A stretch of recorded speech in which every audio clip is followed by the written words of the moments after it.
அன்னை தகவல் சேனலில் இன்றைக்கி என்ன பார்க்க போகிறோம் அப்படின்னா, all India institute of medical science அகில இந்திய மருத்துவ அறிவியல் நிறுவனத்தில் பணி அப்படின்னு சொல்லியிருக்காங்க.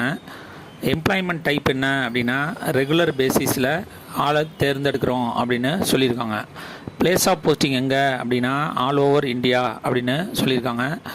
போஸ்டிங் பேர் என்ன அப்படின்னா, nursing officer requirement common eligibility test NORCET 8 அப்படின்னு சொல்லியிருக்காங்க. எஜுகேஷ்னல் குவாலிஃபிகேஷன் என்ன எதிர்பார்க்குறாங்க, என்ன படித்தவங்க இதுக்கு விண்ணப்பிக்க முடியும் அப்படின்னா, பிஎஸ்சி ஹானர்ஸில் நர்சிங் அல்லது BSc nursing from an Indian nursing council அல்லது state nursing council recognised institute அல்லது யூனிவர்சிட்டியில் படித்தவங்க இதுக்கு விண்ணப்பிக்கலாம் அப்படின்னு சொல்லியிருக்காங்க. இதை தவிர பிஎஸ்சி போஸ்ட் சர்டிஃபிகேட் அல்லது post basic BSc nursing from an Indian nursing council அல்லது state nursing council recognised institute அல்லது யூனிவர்சிட்டியில் படித்தவங்க இதுக்கு விண்ணப்பிக்கலாம் அப்படின்னு சொல்லியிருக்காங்க. Registered as nursing and midwife with state and Indian nursing council BSc nursing அல்லது பிஎஸ்சி ஹானர்ஸ் நர்சிங் அல்லது பிஎஸ்சி போஸ்ட் சர்டிஃபிகேட் முடித்தவங்க, ரிஜிஸ்டர் பண்ணவங்க, மிட்வைஃப் வித் ஸ்டேட் அல்லது சென்ட்ரல் கவர்மெண்ட் சைட்டில் ரிஜிஸ்டர் பண்ணவங்க மட்டும்தான் இதுக்கு விண்ணப்பிக்க முடியும் அப்படின்னு சொல்லியிருக்காங்க. Second category, diploma in general nurse midwife from an Indian nurse council அல்லது state nursing council recognised institute அல்லது போர்ட் ஆஃப் கவுன்சிலில் படித்தவங்க இதுக்கு விண்ணப்பிக்கலாம் அப்படின்னு சொல்லியிருக்காங்க.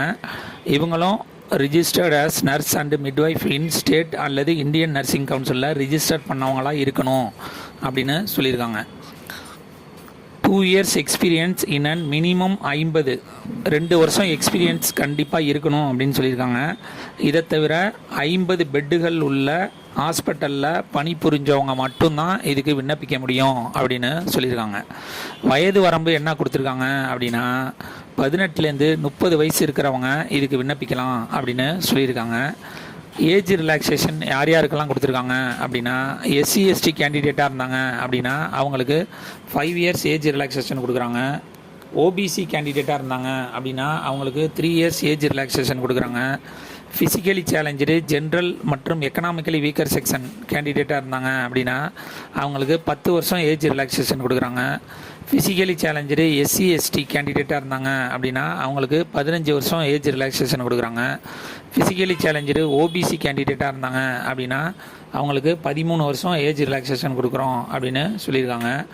கடைசியாக எக்ஸ் சர்வீஸ்மேன் கேண்டிடேட்டாக இருந்தாங்க அப்படின்னா ஆஸ் பர் கவர்மெண்ட் பாலிசி பிரகாரம் ஏஜ் ரிலாக்ஸேஷன் கொடுக்குறோம் அப்படின்னு சொல்லியிருக்காங்க. மெத்தட் ஆஃப் செலெக்ஷன் எப்படி தேர்ந்தெடுக்கிறாங்க அப்படின்னா, online CBT computer based test மூலியமாக ஸ்டேஜ் 1ல் ப்ரிலிமினரி எக்ஸாம் அப்படிங்கிறத கண்டக்ட் பண்ணுறாங்க. இந்த ப்ரிலிமினரி எக்ஸாமில் பாஸ் பண்ணுறவங்களுக்கு மெயின் எக்ஸாமு கண்டக்ட் பண்ணுறாங்க. இந்த எக்ஸாமுக்கு ஆன்லைன் மூலியமாக மட்டும்தான் விண்ணப்பிக்க முடியும். ஆன்லைன் மூலியமாக விண்ணப்பிக்கிறப்ப ஆன்லைன் எக்ஸாமினேஷன் ஃபீஸ் என்ன சொல்லியிருக்காங்க அப்படின்னா, SC/ST எக்கனாமிக்கலி வீக்கர் செக்ஷன் கேண்டிடேட்டாக இருந்தாங்க அப்படின்னா அவங்க 2400 ஃபீஸு அப்படின்னு சொல்லியிருக்காங்க. அதர் கேண்டிடேட்டாக இருந்தாங்க அப்படின்னா அவங்களுக்கு 3000 ஆன்லைன் எக்ஸாமினேஷன் ஃபீஸு அப்படின்னு சொல்லியிருக்காங்க. அதுவே பர்சன் டிசபிலிட்டி, அதாவது ஃபிசிக்கலி சேலஞ்சு பர்சனாக இருந்தாங்க அப்படின்னா அவங்களுக்கு ஆன்லைன் ஃபீஸ் கிடையாது அப்படின்னு சொல்லியிருக்காங்க. டிஸ்கிரிப்ஷனில் லிங்க் கொடுத்துருக்கேன். விண்ணப்பிக்க கடைசி நாள் 17/3/2025. விண்ணப்பித்து வெற்றி பெற்று பணியில் சேர்க. நன்றி, வணக்கம்.